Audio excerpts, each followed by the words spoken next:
There is a specific moment, a moment most people can pinpoint with terrifying precision. The moment they stopped belonging to themselves. They can tell you what they were wearing, what song was playing, what that person said that made everything else in the world go quiet. That moment was not an accident. Welcome to Lucid Dark. Today we are going inside one of the most psychologically sophisticated manipulation tactics ever studied: love bombing. And we are not here to just identify it. We are here to understand exactly how it rewires a human brain and manufactures obsession from the ground up.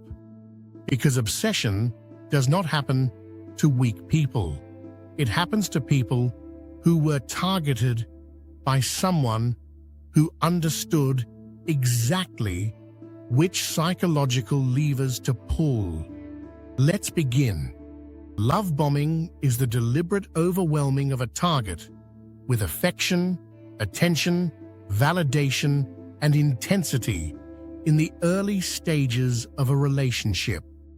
It is not passion. It is not chemistry. It is a calculated campaign designed to bypass your rational mind and go directly to the parts of your brain that govern attachment, reward, and survival.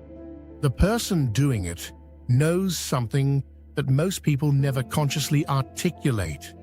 They know that human beings are not rational creatures. We are emotional creatures who rationalize after the fact.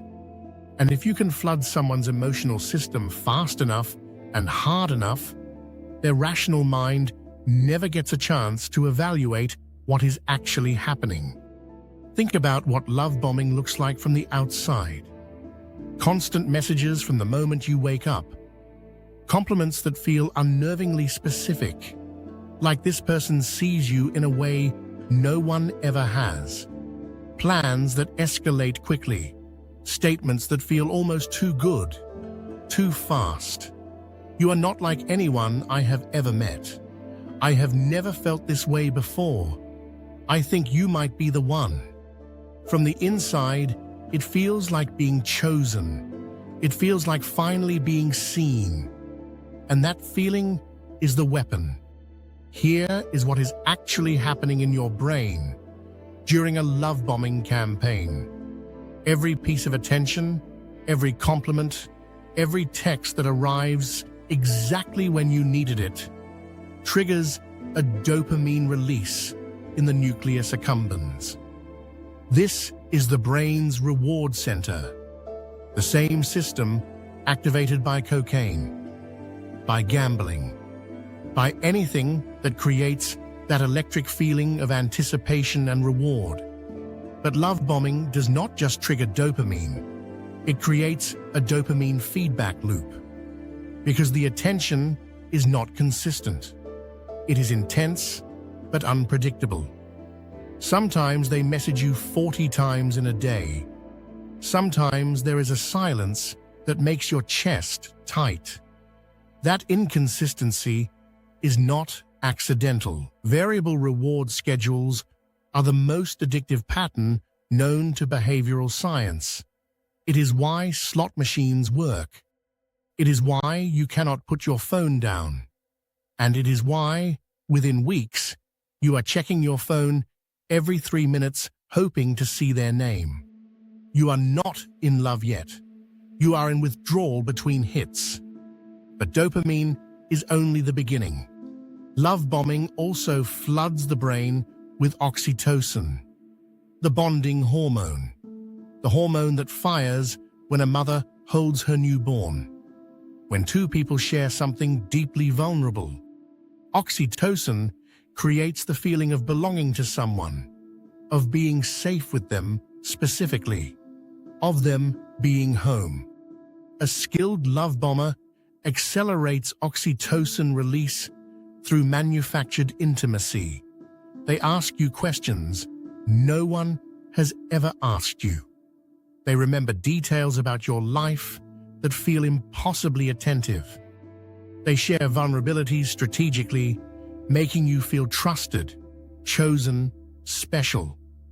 Every act of apparent depth and connection is a deposit into an oxytocin account that grows faster than anything that happens naturally. And here is the critical piece. Once oxytocin creates that bond, your brain begins to associate that specific person with safety itself, with relief, with the feeling of coming home. That is not metaphor, that is neuroscience. Now the trap is set, because here is what happens next. And this is the part that most people never understand about love bombing. The intensity never lasts. It cannot. It was never real. It was a performance, and performances end. At some point, the love bomber withdraws. The messages slow down. The warmth cools. They become distracted, critical, distant. They might pull away completely for a period with no explanation. And what does their target feel in that moment? Panic. Because their brain, which has been chemically conditioned to associate this person with reward, safety, and belonging, is now registering their absence as a threat. Cortisol and adrenaline flood the system. The anxiety is not just emotional, it is physiological, real, visceral. And in that state of withdrawal, the target does something that seals their own fate. They begin to chase. They replay every interaction, looking for what they did wrong. They reach out more. They try harder. They become more accommodating, more available, more eager to return to that feeling of being chosen. And when the love bomber eventually returns, the relief is so overwhelming that the target's brain marks this person as even more essential than before. This cycle, intense attention, withdrawal, pursuit, return, relief, is the architecture of obsession. It mirrors almost exactly the cycle of trauma bonding. The same mechanism that keeps people in abusive relationships long after they know they should leave. Because the brain has learned that this specific person is both the source of the pain and the only cure for it. That is not weakness. That is neurological conditioning. Now let us talk about something that makes love bombing uniquely devastating: the way it exploits your specific psychology. Love bombers are, whether consciously or through years of predatory practice, excellent at identifying what a person most needs to hear. They study you. They listen for the wounds you mention in passing, the ways you describe past relationships, the things you say you always wanted, and they build their performance around exactly that. If you spent years feeling invisible, they make you feel profoundly seen. If you were never chosen first, they choose you loudly. If you were told you were too much, they tell you that you are everything. They do not fall in love with you. They construct a mirror, a perfect reflection of your deepest unmet needs. And you fall in love with the version of yourself they show you, the version that is finally enough. This is why it is so hard to explain to people who have not experienced it. From the outside, it looks like infatuation. From the inside, it feels like being cured of something you had been carrying your whole life. When that goes away, you are not just losing a person, you are losing the proof that you were worthy. There is another layer here that almost never gets discussed: the role of identity fusion. When love bombing reaches its peak intensity, the target's sense of self begins to merge with the relationship. Their plans, their moods, their sense of the future all become organized around this person. Psychologists call this identity fusion. It is a state where the boundaries between self and other begin to dissolve. Love bombers accelerate this by encouraging rapid enmeshment. We instead of I. Future plans spoken as certainties within weeks, creating a private world with its own language, rituals, jokes, the feeling that no one else could possibly understand what you have. Once identity fusion occurs, losing the relationship is not just losing a person, it is losing a piece of yourself, which is why people who have been love-bombed often describe the aftermath not as heartbreak, but as something closer to fragmentation, a shattering of self. And in that fragmented state, the obsession deepens rather than fades.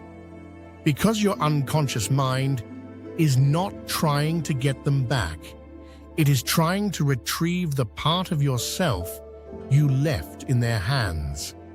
Understanding this changes everything about recovery, but that is a video for another time. Right now, let us talk about who does this.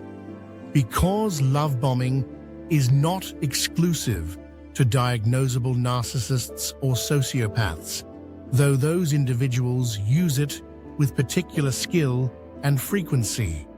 Love bombing is a behavior that exists on a spectrum. Some people do it with full predatory awareness. Others do it from their own attachment wounds, terrified of being abandoned, flooding people with intensity, in the unconscious hope of making themselves impossible to leave. The outcome for the target is similar either way. But what makes the conscious, calculated version so particularly devastating is the absence of any corresponding feeling. The love bomber, who knows exactly what they are doing, experiences something closer to satisfaction than connection. The warmth in their eyes when they tell you that you are extraordinary is not love. It is the look of a craftsman admiring their own work.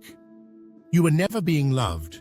You are being built into something dependent, something that would stay, something that would forgive, something that would chase. And perhaps the most unsettling truth of all is this. Once you understand the mechanism, you begin to see it everywhere. In politics, in advertising, in charismatic leaders, in friendships that feel too intense, too fast. Love bombing is not just a relationship tactic. It is a template for manufacturing devotion at scale. The antidote, if there is one, is not cynicism. It is pace. Real connection deepens over time. It does not arrive fully formed. Anyone who makes you feel chosen before they actually know you is not seeing you. They are projecting, and what you are falling for is your own reflection in their performance. Know the difference between being loved and being conditioned, because one of them sets you free, and the other is designed to make you forget you ever were. This is Lucid Dark. If this reached something in you, subscribe. We go deeper every week. And leave a comment below. Have you ever experienced this? When did you first know something was wrong? I'll be reading.